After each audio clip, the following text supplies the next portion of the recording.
car.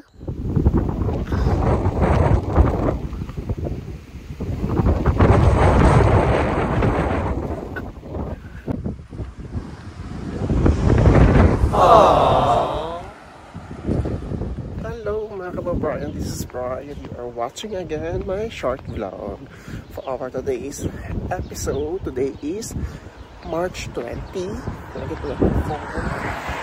And alas 6, mag-aalas 6 pa lang. Yan. Mag-aalas 6 pa lang ng umaga. And tingnan nyo naman. Sobrang lakas ng hangin. And sobrang liwanag na po ng alas 6.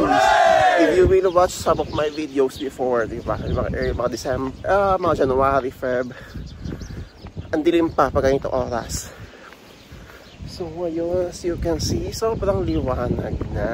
Ayan, pa-summer na. Char! Pero malakas ang hangin ngayon. Pero, nag-sweater na lang ako sa loob. Hindi na tayo mag-turtleneck. Last na siguro kahapon. Okay, for our episode guys, okay. Wala ko okay. Yun nga sabi ko, hindi ko sure kung maririnig nyo ako guys. So, okay. Try ko laksa yung boses ko. Ayan.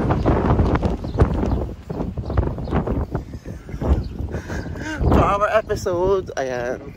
Mag-grocery tayo ng libre. Wala tayong mabayaran. Char. Ayan.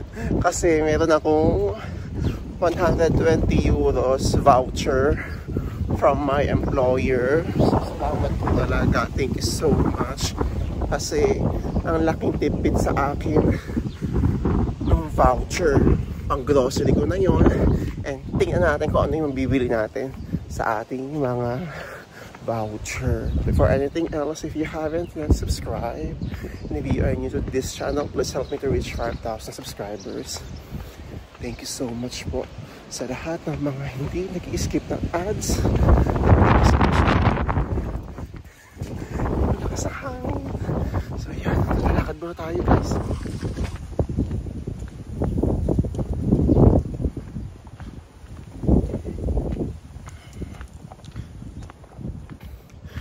So, since this is my first time mag-work sa kanila, first time ko rin naka-receive na gift certificate from them. So, actually, dalawang voucher yun, 60 euros each. So, valid kasi valid siya hanggang May. So, try ko po na gamitin yung first 60 voucher. 60 euros. Tapos, di ba dalawa kami sa bahay? Ayan, kung pag-igi, super sayang na. Dalawa kami sa bahay. So, meron kami 240 euros. Imagine, ang dami na kayo mabibili na libre. Di ba? Libre. Wala kayong babayaran. Sobrang nakakatipid talaga kami sa grocery. So, yung voucher kasi ay pwede lang gamitin kung saan ako naka-assign habang yung buhok ko. Ayan. So, sa store ko lang siya pwede gamitin. Which is tamang-tama. Kasi may kalakihan yung store. Wait lang guys, ang buhok ko. Ayan. Para hindi kayo madastruck. Lasas ng hangin. So, yun nga. But, for sure, mamaya ako makakapag-vlog kapag pauwi na ako. Pag naka-out na ako. So, hindi muna ako diretso ng bus station. Mag-hahako challenge tayo sa grocery, sa supermarket namin. And ano daw yun, 2 beses lang magbibigay. Holy Week, tapos Christmas. So, di ba? Sa Pasko, pang Noche Buena naman, di ba? So, ang bala ko kasi, since dalawa nga kami, yung 60 euros na gagamitin ko doon, mimili ako na syempre ng bigas, ng mantika, tapos mga toiletries. Tapos kasama ko naman yung mga drinks, yung mga bigas din, ganun-ganun. Kasi nga, mas malaki yung store ko. So, mas marami akong choices kung anong pwede ko mabili lalo sa mga toiletries. Yeah, so, we're now here sa bus station.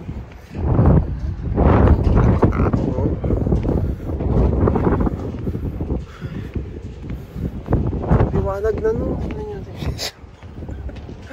Ang liwanag na. Ayan. Ayun nga, explain ko ulit. Ang mga balak kong bilhin, gamitin yung mga voucher ko sa mga toiletries muna. Mga toothpaste, shampoo, sabon, tapos yung mga konting, siguro 5 kilong bigas, mga ganang tika. Ayan, mamaya pag uwi ko mag-haul tayo kung ano na kapamili natin. At pag-usapan natin yung mga buhay-buhay naman, kamusta na mga working permits ninyo. And sa mga paalis na, and papunta na po ang Dubrovnik, Croatia. See you around mga kabayan. Ay, saktong dating ninyo if ever talaga. Kasi simula na yung season dito. Mayroong ilang restaurants na nag-ooperate na. And if you will see my previous vlog, di ba, yung panorama, bukas na rin. So, ang dami na ulit tao. Nakaka-excite. Kasi, nakakamiss talaga yung crowd. So, bali guys, after ng video na to, ay, ang next slide nito ay mamimili na tayo. So, hindi ako makakapag-video during work. And hindi rin tayo makakapag-grocery habang nag-work. Kasi busy sa umaga. Maraming mga deliveries din. So, ayun. Balik ako yung mamaya kapag mag-grocery natin. Nagala ako kasi start na. Okay, guys. It's now 2 o'clock. Ayun na. Simulan na ako maghakot challenge. So, pinakita ko talaga yung bigas. Pero lilimahin ko lang kasi, diba, 120 euros each. So, magkabukod siya ng 60 euros. Uunahin ko muna yung 60. So, mamimili muna ako. Ayan, may 5 kilo na akong bigas. Tapos, sa baka toothpaste naman. Kailangan ko to. Tsaka ito, mga shaving cream. Okay, guys. Char! Pasensya na kayo, hindi ako nakapag-vlog habang humahakot tayo kasi nga busy ako. Hinahabol ko yung bus pa uwi. So in just 10 minutes, 15 minutes siguro ako naghakot-hakot doon kanina. So pasensya na kayo. Ayan, as you can see, ito na. Ayan. Ang ating 60 euros worth of groceries na walang bayad, walang kineme, pero may discount pa. Naka-discount pa ako kasi may sale ngayon. So, ang dami namimili kanina. Kasi nga, last day ng sale namin. So, pati ako ay nakipag-agawan.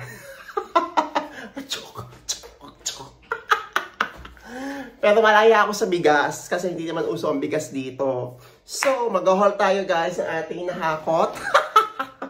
Taray, Tita Winnie Cordero lang. Ayan, pakita ko sa inyo, yung nabili ko sa 60 euros. And kung sa tingin nyo ba, enough na ba to for 1 month din? Kasi diba, pinag-usapan natin na enough na yung 200 euros for your pocket money sa inyong first month of stay dito sa Croatia. But then again guys nga, kasi nga, diba 120 ang free voucher ko. So itong 60 euros muna ang una kong ginamit. So 60 each coupon kasi.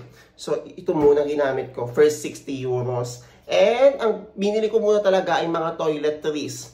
Yung mga ginagamit ko talaga kasi magastos, mahal. So, tinake advantage ko na rin yung mga naka-sale na mga toiletries kasi as in ka, mamahalan talaga ako sa mga shampoo, alam mo yun.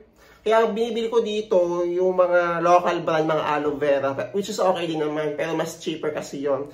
Unlike sa mga international, mga Palmolive, di ba, yung mga ganyan.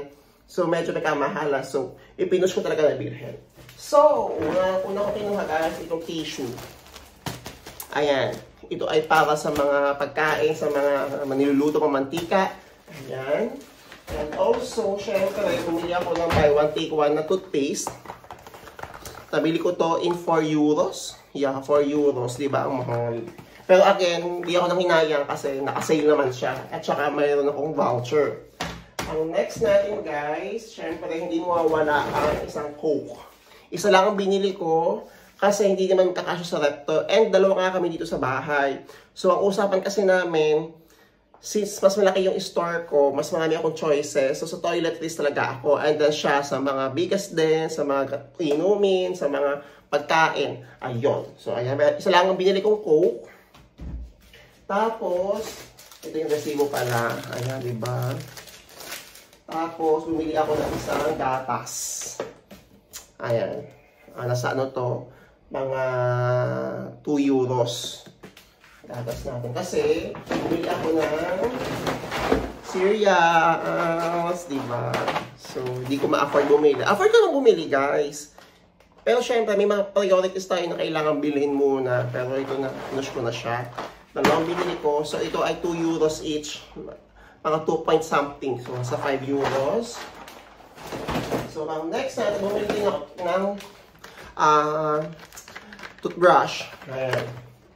At hindi naman lahat toiletries, ha? Syempre, may mga pang personal din naman. And bumili rin ako ng Glade para sa bahay. Ayan. Bumili din ako ng hand washing soap. Ayan. Kita niyo ba? Ayan.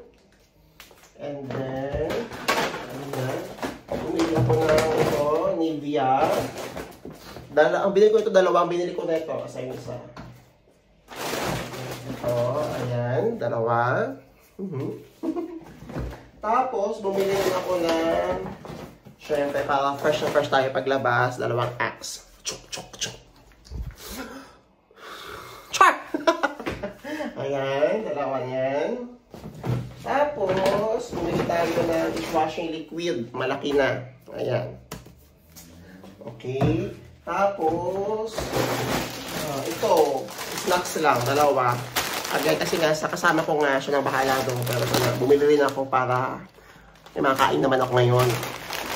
And also, ito, gusto ko kanina, bumili ako ng 3 Palmolive na shampoo. Ayan, malalaki. Diba? Para fresh ang ating buhok. Char! At syempre, ayan, bumili rin tayo. Ito naman, ito yung pasakto.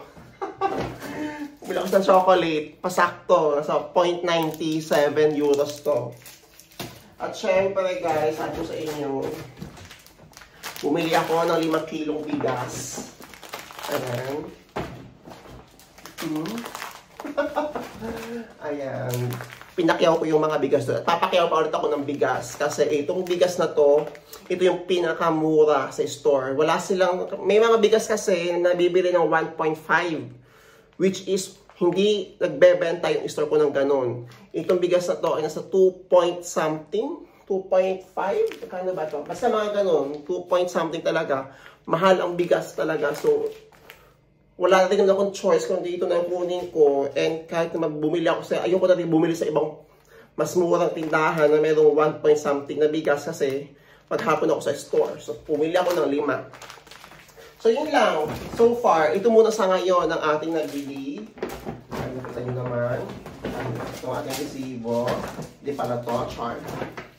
Ayan. So, kita nyo ang ating mga nakamili ngayon. Diba? So, super laking tipid sa akin na magastos. Lalo na sa mga anik-anik sa katawan. Bibili pa ako ng sabon. Nalimutan ko yung sabon eh. Ayan. Tapos, toothpaste. Ay, meron pala akong toothpaste. Ayun. Kasi itong shampoo talagang gusto kong bilhin.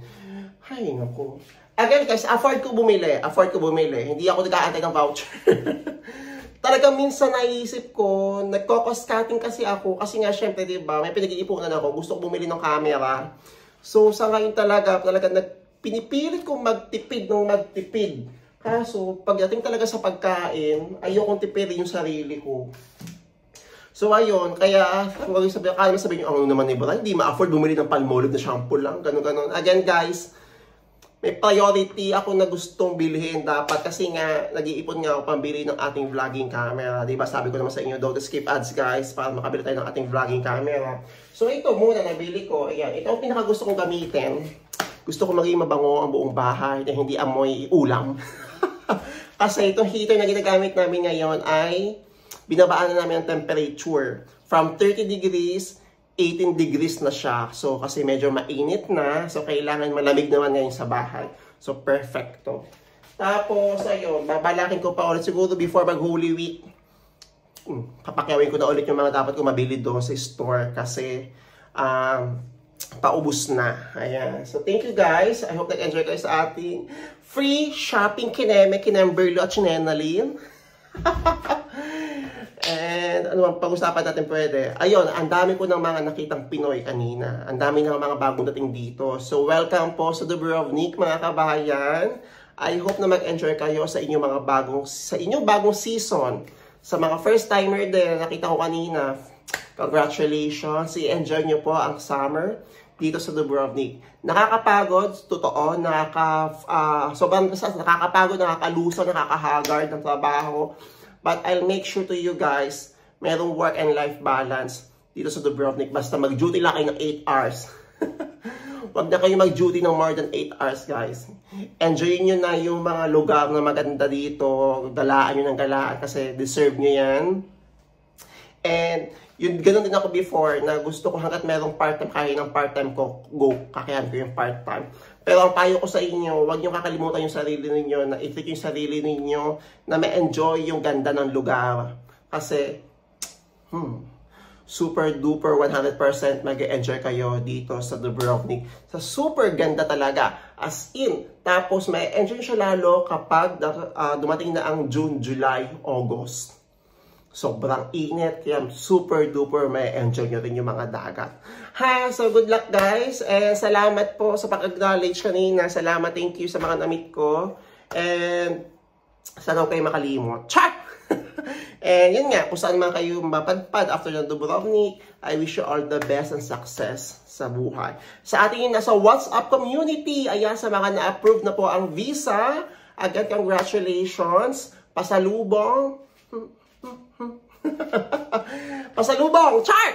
So thank you so much guys. I hope na, gusto ko lang talaga ay maging okay kayo sa kung saan man kayo pupunta. And i-enjoy nyo lang talaga ang magiging trabaho nyo dito sa Croatia. So yun lang guys, I hope na, puro ko yun lang. I hope nag-enjoy kayo sa ating short vlog lang. And thank you so much for watching. Please help me to reach 5,000 subscribers. If you have any more questions or suggestions, i-comment nyo lang, reply natin yan through comment. And also sa TikTok, ayan, i-comment nyo lang na gusto nyo itanong, sasagutin ko yan through video. So that's all for today guys, and I will see you on my next vlog. Ciao! Anong magagawa?